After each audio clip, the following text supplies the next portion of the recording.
There's only a few people that really know me, and I'm one of them. And when I think of me, I don't think of Golf Digest, Golf Magazine, and I don't think about accomplishments in that regard. I think about the life that I get to lead today because I'm clean and sober. My name is Bill Harmon, and I'm an alcoholic.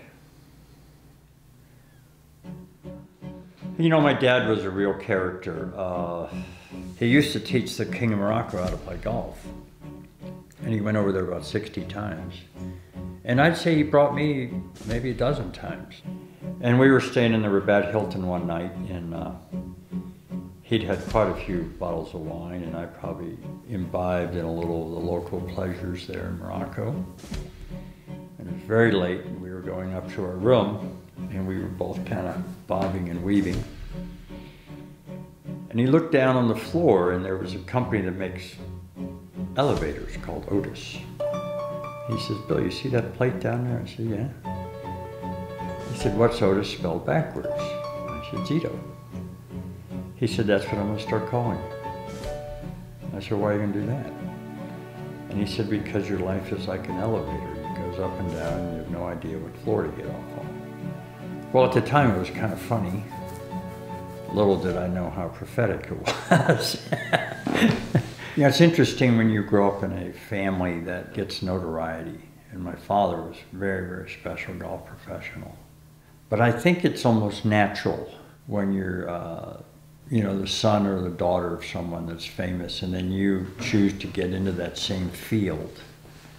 I think you subconsciously think that there'll always be that comparison there. And then somewhere along the line, I obviously bought into that, I guess.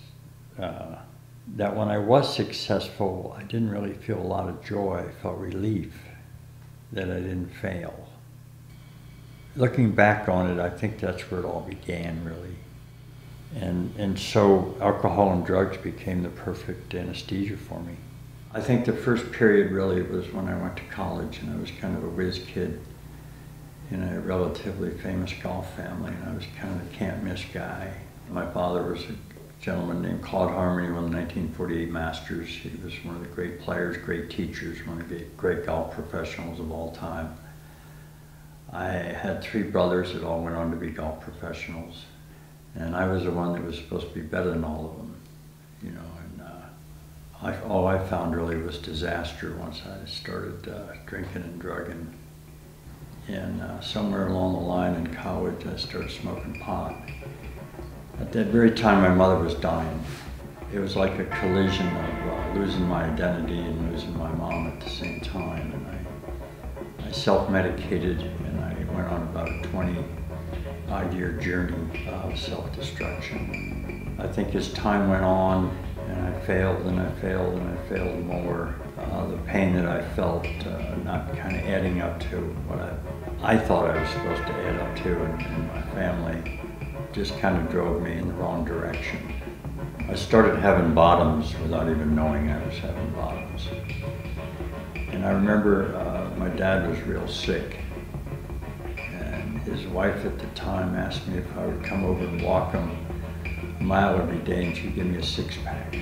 That kind of just rips my heart out to think that I wasn't going to do something for my own father unless I got bribed by a six-pack.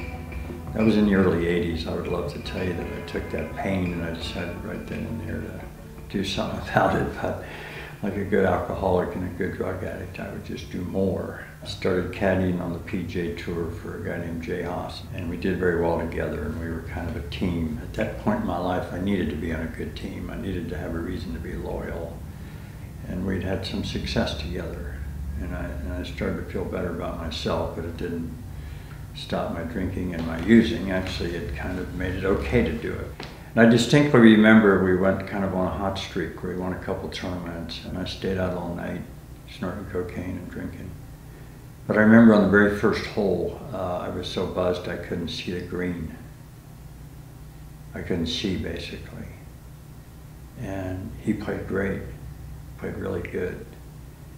But I realized that he didn't really need me then. You know, there was a part of me that thought some of his success was wrapped up in what I was doing. And here I was, almost useless. And I felt kind of like an imposter or a fraud.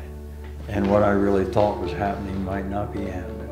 And then I met Robin Thayer, and I fell in love. And I admired her and respected her because she was all the things that I wasn't. She was wholesome, she wasn't a druggie, she wasn't a drunk.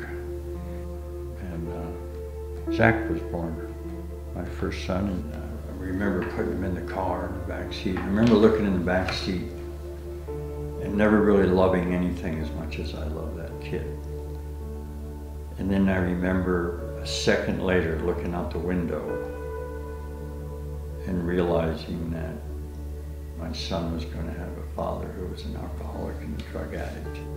So she asked me if I would try to quit drinking, and I said yes. And I recall I stopped for maybe 2 weeks or something. And then somebody at work had a going away party. And I just had to go to it, And I had a couple drinks, and I remember like it was yesterday that it felt like rocket fuel. And every night I would drive home from work, and I would tell myself not to go to this bar because I knew there was a guy selling cocaine there. And that night I promised myself I would just drive home, and I didn't. And I stopped, and I bought the cocaine. I don't know, one morning she found it in a sport coat.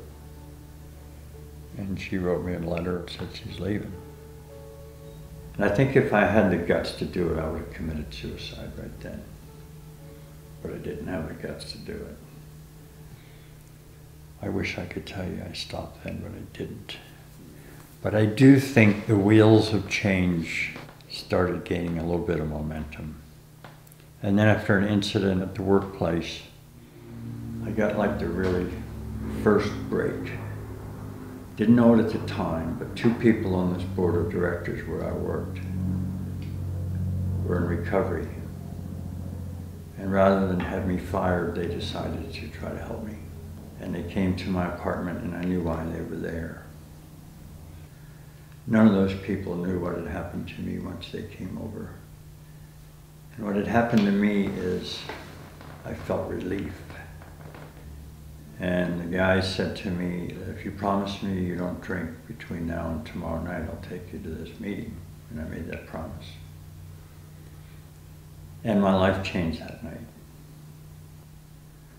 A lady named Alpha led the meeting.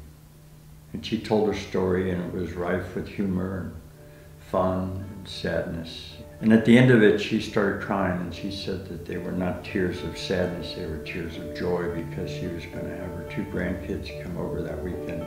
And those 2 grandkids had never seen their grandmother drunk. And it kind of hit me that maybe my son would never see his father drunk. Then another guy said that he had a beautiful home right on the ocean in Newport, Rhode Island. He had a sitting room that faced the Atlantic Ocean. And the last 18 years of his drinking, he had turned his chair away from the window. And his analogy was that he had turned his back on life. And that's what I had done. And that night I knew I was in the right place.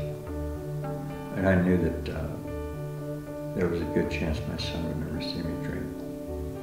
And that I would no longer turn my back on life. And that was August 27th, 1992. And we're at the end of May of 2018, and I haven't had a drink or a drug since then.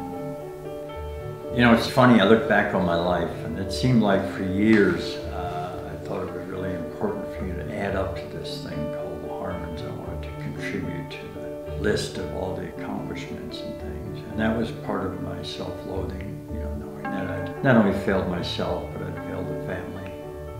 But once I received some of the recognition that I thought that I needed, I had a much different perspective about it. I have a list in my wallet of my priorities in life, and there's 4 things on it. And the first one is sobriety. Second one is Robin, Zach, and Jay. Third one is my other family, my brothers and sisters. And the 4th one is my friends. And golf isn't even on that list. And that's kind of an odd journey, because that used to be the thing that I thought that had to be on the list. That had to be first. You know, I'd be less than honest if I said I wish that my mom and dad couldn't see what I turned out to be, because they never got to see that. But I still seek their validation, and I'm not ashamed to say that. I will say this. I don't know what I've added to the Harmon legacy, but I know one thing: I don't subtract.